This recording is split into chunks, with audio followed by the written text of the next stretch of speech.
Bonjour à tous, bienvenue dans cette nouvelle vidéo, j'espère que vous allez bien. Aujourd'hui on va vous présenter un outil qu'on utilise également dans nos propres investissements et qui permettra de répondre, je pense, à énormément de questions que vous nous avez posées ces derniers temps.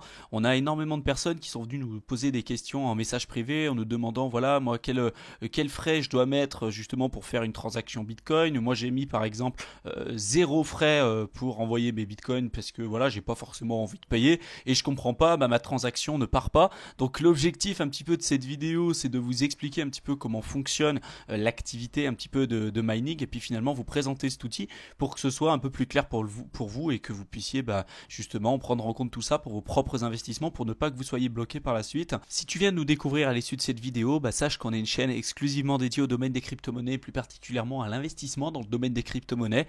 Donc si c'est un sujet qui t'intéresse, je t'invite tout de suite à t'abonner à notre chaîne YouTube pour ne pas rater nos prochaines vidéos et tu peux également télécharger gratuitement notre e-book simplement en cliquant dans le lien qu'on aura mis dans la description. Tu verras, si tu es débutant, ça t'aidera énormément à faire tes premiers pas correctement dans le domaine des crypto-monnaies.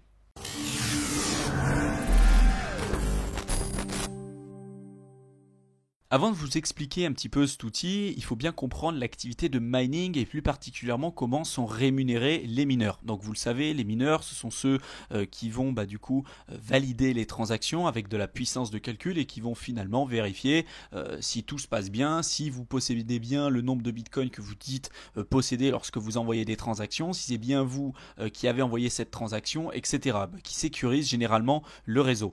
Pour financer un petit peu tout ça et pour récompenser les mineurs du travail effectué, le réseau leur offre éventuellement des bitcoins par la suite. Mais ça, c'est de manière, je dirais, plutôt aléatoire. Ça dépend de la puissance de calcul que vous allez avoir. Et puis finalement, s'il s'avère que la solution que vous apportez au réseau pour valider le bloc de transaction est bonne et que finalement le réseau vous choisit et adopte cette solution que vous avez donnée et qu'il l'inscrive justement sur les blocs, typiquement, vous allez recevoir des nouveaux bitcoins. Donc les mineurs, ce sont ceux qui apportent à chaque fois sur le marché des nouveaux bitcoins. C'est comme ça que la monnaie est créée finalement. Dans le réseau Bitcoin. Donc c'est une première rémunération qu'ils ont grâce au Bitcoin qu'ils mettent de nouveau sur le marché et qui créent justement en sécurisant le réseau. Et la deuxième manière d'être rémunéré, c'est en fonction des frais de transaction que vous allez leur donner. Et là, je pense que ça devient un petit peu plus clair de votre côté. Finalement, vous comprenez très bien que eux, l'inconvénient qu'ils ont, c'est qu'ils utilisent de la puissance de calcul, donc de l'électricité finalement pour sécuriser le réseau. Donc ça a un coût. Ça a un coût électrique et ça, vous le voyez tous les jours lorsque vous payez vos notes d'électricité. Donc eux, ils ont la possibilité de choisir finalement les transactions qu'ils souhaitent ajouter au bloc et qu'ils souhaitent vérifier en premier.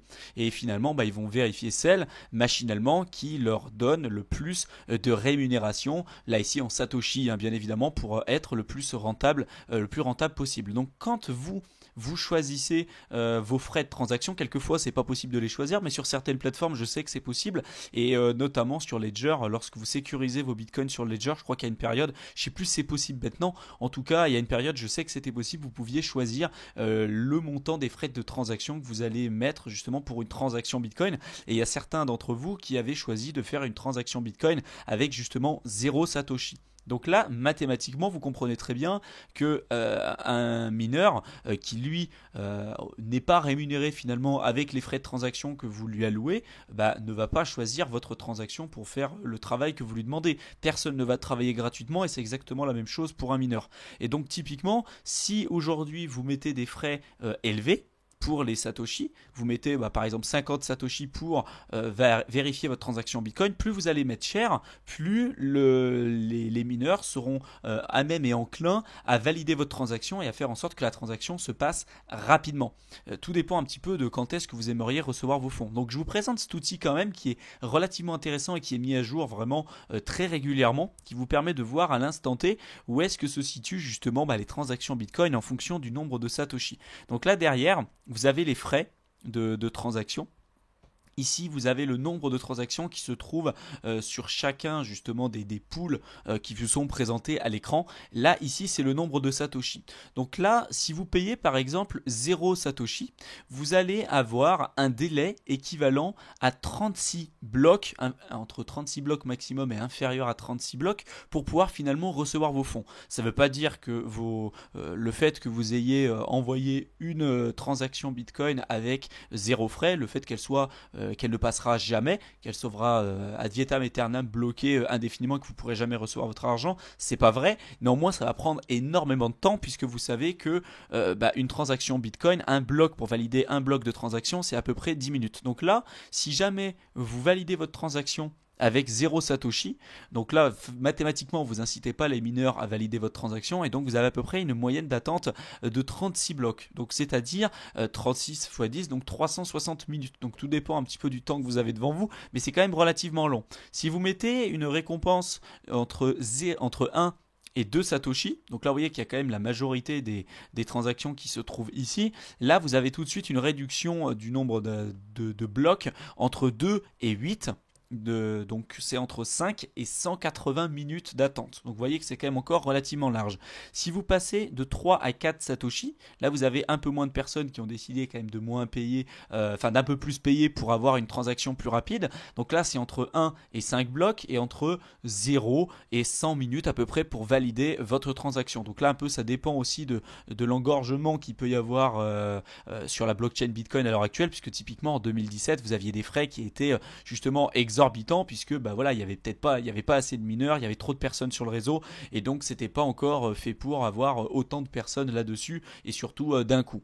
Donc vous voyez, plus vous avancez, plus vous allez payer cher finalement votre transaction et plus le temps va diminuer et plus la réduction du temps d'attente sera importante. Donc finalement tout dépend du temps que vous avez devant vous et de ce que vous souhaitez faire. Par contre, ce que vous pouvez remarquer justement à l'issue de ce tableau, c'est que si par exemple pour vous, vous vous dites voilà, moi je veux recevoir mon argent entre 0 et 35 minutes, vous voyez très bien que ça ne sert à rien de payer plus que 46 Satoshi à l'heure où je tourne cette vidéo. Puisque finalement, si vous payez plus de 46 Satoshi pour une seule transaction, ce qui est énorme quand même, 46 Satoshi pour valider une seule transaction Bitcoin, c'est énorme. Et si vous faites ça, ça va pas forcément faire en sorte que vous allez recevoir votre transaction plus vite, puisque vous voyez que toutes les autres transactions qui se suivent par la suite, vous allez voir qu'il n'y a pas forcément une réduction du temps d'attente. C'est à peu près la même chose. Ce site, il est vraiment pas mal justement pour comprendre un petit peu ce que je viens de vous dire et puis pour quelquefois optimiser vos frais de transaction en fonction de l'état du marché à l'instant T. Aujourd'hui, c'est quand même il n'y a pas forcément d'utilité à l'utiliser tous les jours puisque vous avez pas un réseau qui est débordé comme ça a pu être en 2017, mais en 2017 quelquefois c'était juste incroyable les frais qu'il pouvait y avoir et pouvoir optimiser ça si jamais vous deviez faire des transactions, ça peut être intéressant. Donc je vous invite à le mettre en favori ce site et à l'utiliser si jamais vous aviez besoin un petit peu de regarder ça de votre côté. Dites-nous ce que vous avez pensé de cette vidéo et si vous connaissiez déjà cet outil ou peut-être que vous en utilisez un autre. D'ailleurs, si c'est le cas, dites-le nous en commentaire de cette vidéo avec les outils que vous utilisez de votre côté. Je pense que c'est pas mal de pouvoir comparer tout ça et de tout mettre en commun pour évoluer ensemble vraiment de manière positive. S'il y a des sujets que vous aimeriez qu'on traite également dans les prochaines vidéos, dites-le nous. Continuez en tout cas ce que vous faites, mettez-nous un pouce bleu, commentez au maximum, partagez au maximum les vidéos autour de vous pour nous faire connaître et pour nous encourager dans notre travail, dans notre démarche de vous aider vraiment au maximum. Pour ceux qui veulent aller plus loin, comme d'habitude, vous avez tous les liens qu'il faut en description de la vidéo. Je vous souhaite une excellente fin de soirée et j'espère vous retrouver dans une prochaine vidéo. Salut!